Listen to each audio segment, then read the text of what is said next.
guys, my name's Sam, welcome to my channel, and in today's video I'm going to be talking about everything you might need to buy or think about when starting a YouTube channel in 2021. So in this current day and age, YouTube is one of the biggest platforms out there. As of 2020, there are over 37 million YouTube channels, and this number is constantly growing. If you're starting a channel in 2021, it's fine if you just have your phone and your tripod and you're filming yourself, because at the end of the day, what makes your content isn't your equipment, it's you. But if you want to stand out and keep up with the biggest content creators out there, at some point you're going to want to upgrade to a camera and also buy some audio equipment and lots of other things. So in this video, I'm going to be talking about all the different pieces of equipment you might want to buy and lots of other things you might need to consider when starting a YouTube channel in 2021.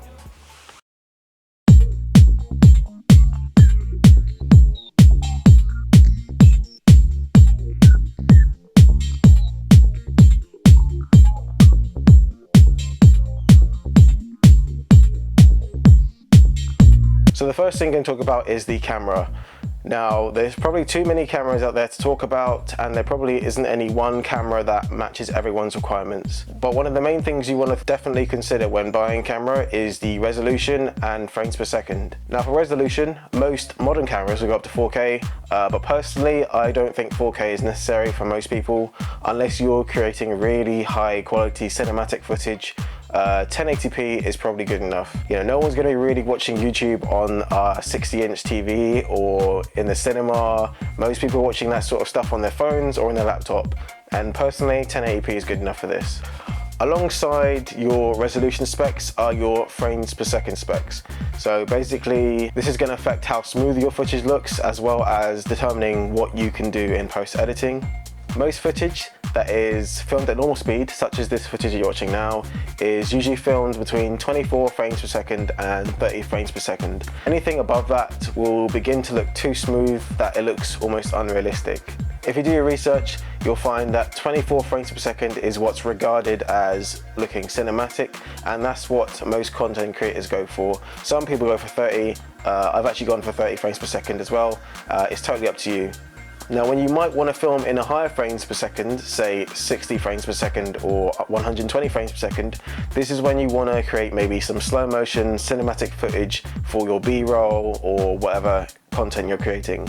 So anything filmed at 60 frames per second for me, if I slowed it down to 30 frames per second, would be 50% speed. And anything that I filmed at 120 frames per second, slowed down to 30 frames per second, would be at a quarter of the normal speed, but it would still be super smooth. You probably don't want to film anything at 30 frames per second and slow it down, because then it will turn out all jittery. So that's why you want to have higher frame rates. So another key feature you probably want to think about when buying a camera is whether it has a flip screen or swivel screen. Ideally, if you're vlogging or just filming yourself, you probably want to have a screen that flips all the way around so you can see yourself. I have a camera that has a horizontal flip screen, which means it flips up like this. Now there are a few cameras out there which have a flip screen like this, and I'm going to suggest two ways that you can work around it. The first of which is to buy one of these contraptions which goes into the hot shoe mount. It basically has a mirror at a 45-degree angle, so that when your screen is flipped up, you can see your composition and you can see yourself basically. Another way around this issue is to buy an external HD monitor. Now these obviously come with the higher price tag, but they do give you a much better display when filming yourself. I've also heard that some external HD monitors also boost the specs of your camera in some instances, and they also offer some more options for filmmakers. So the last bit of equipment I want to talk about in relation to the camera is the tripod. I would recommend buying one of the Joby Gorilla tripods. These are very versatile, they're very easy to use, they don't take up much space. You can position them in any position you like. I bought the Joby Gorilla 3K, and all that 3K means is that it can take the weight of my camera, the lens, and any additional equipment that's on top. In terms of camera recommendations, I could recommend the Canon EOS M50 as one of the most affordable entry-level cameras for YouTubers. If you're going to be doing more vlogging, then I recommend you look at the Sony ZV-1, which is debatably the best vlogging camera on the market at the moment. If you're looking for a more professional all-purpose camera for YouTube, then I could recommend using the Sony a7 III or Nikon Z6, which is what I'm using right now. So next on my list, and probably second most important on this list, is audio equipment. If you look at any successful YouTube channel, you'll probably realize that they have really good audio, and basically, you know, good audio helps keep your audience engaged and makes your content clearer. Now, I'm not saying you should go out there and spend your life savings on audio equipment, but I would definitely say that you should have audio equipment high up on your priority list. I'm going to be talking about the audio equipment that I use personally, as well as some recommendations and items that I will be looking to buy in the future. So the first piece of audio equipment that I'm going to talk about that I have is the Rode Wireless Go system. So basically this is just a transmitter and a receiver, one of which goes into the side of your camera, the other piece goes on you. The transmitter has a built-in mic with the option to plug in an external mic. Both pieces have rechargeable batteries which can be charged through a USB-C cable provided, and generally they're just really easy to use. You just make sure they're powered and on, and you plug them in and you're ready to go. The Rode Wireless Go system is great if you don't want any cables going from the camera to yourself. It's also great if you're going to be recording audio at a distance or moving around, and I would say it's just great for all-round general use. So the next piece of audio equipment I'm going to talk about that I use is a lavalier mic or lapel mic. Basically this is what I use right now, and it's paired with the Rode Wireless Go system that I just spoke about, and it's really simple and basic to use. You just clip it on, you have the wire running down your clothes, and I have mine plugged into the Rode Wireless Go transmitter. So the reason I use this is because it's cheap. It's not the best audio quality, but it produces better audio quality than the Rode Wireless Go inbuilt mic. So the last piece of equipment I'm going to talk about that I own personally is the Rode Interview Go, which is this piece of equipment here.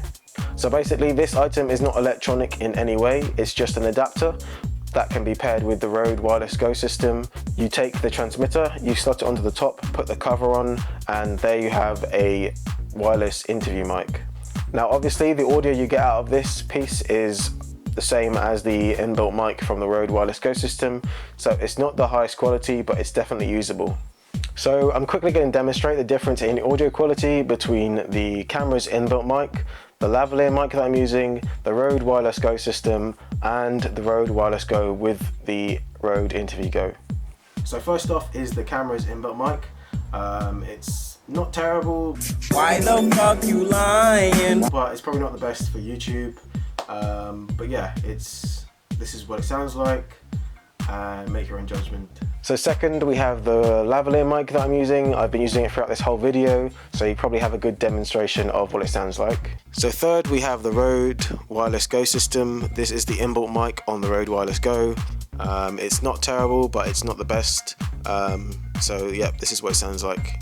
And finally, we have the Rode Interview Go. So essentially this is the same as the Rode Wireless Go inbuilt mic, except it has this little cover on top. And obviously this isn't the best interview mic, but I think it's usable personally, but you can make your own judgment on that as well. If you're looking for a high quality interview mic, then I would highly recommend looking at some of Sennheiser's wireless mics. They produce really good quality audio even in loud situations or environments. The only downfall of them is that they come with a high price tag, so maybe you don't want to buy them when you're starting up.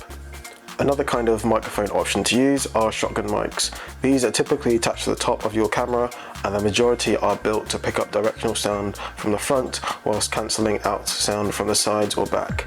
These are good if you are talking to the camera and not moving positions, or if you want to capture environmental sounds from a particular direction.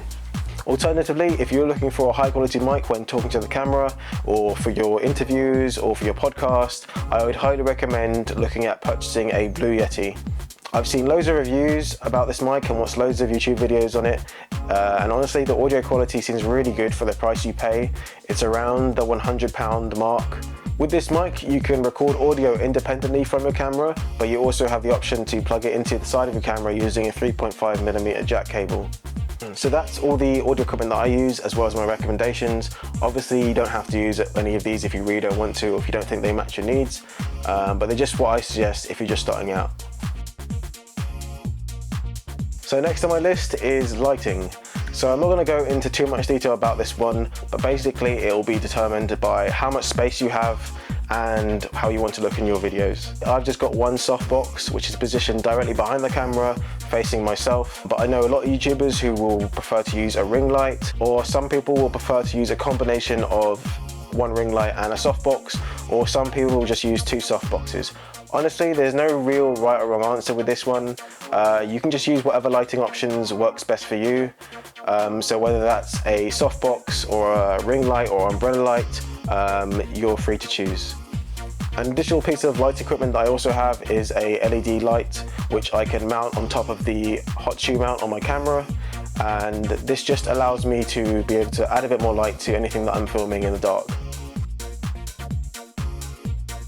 So fourth on my list is editing software, and your editing will affect how your content turns out, as well as how you're trying to convey your message. And unless you can pay someone to edit your content, I would definitely recommend learning it as a skill as a YouTuber. Now there are loads of video editing software options out there, such as Premiere Pro, Final Cut Pro, Filmora, Shotcut, DaVinci Resolve.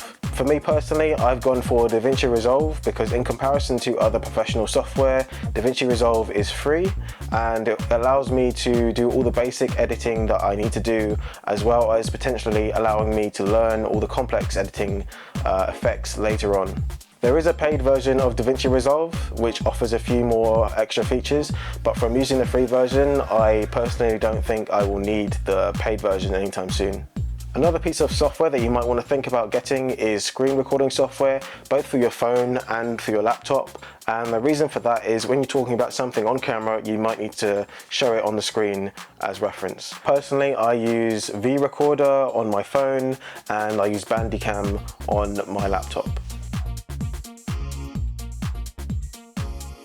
So the fifth thing I was going to talk about in this video is having a cameraman or camerawoman. If you're just doing vlogs or filming yourself, you probably don't need this. But if you're at all going to be going out and about and you need yourself filmed, or you're moving about or something's happening, then you're going to need someone to capture the content for you. Unless you can hire a professional, you're probably going to have to ask a friend. And when selecting someone to do this, you probably need them to be reliable, consistent, and they know how to use tech. Because you're going to have to show them how to use a camera and you want them to film your content in a specific way so that you're happy with it. So the sixth and final thing that I was going to talk about in this video is practice. And what I mainly mean by that is to practice editing and to practice talking to the camera. So with editing, I'd say just don't underestimate the amount of work that needs to go into it in terms of learning how to edit and also just doing the process itself.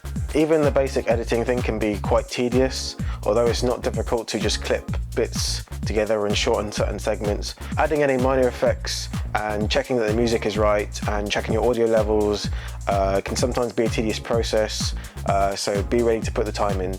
I would suggest to go watch some tutorial videos on how to use whichever software you choose and re-watch them over and over until you understand how to do things. Then I would also maybe practice making some fake videos and editing them yourself just to get the hang of editing.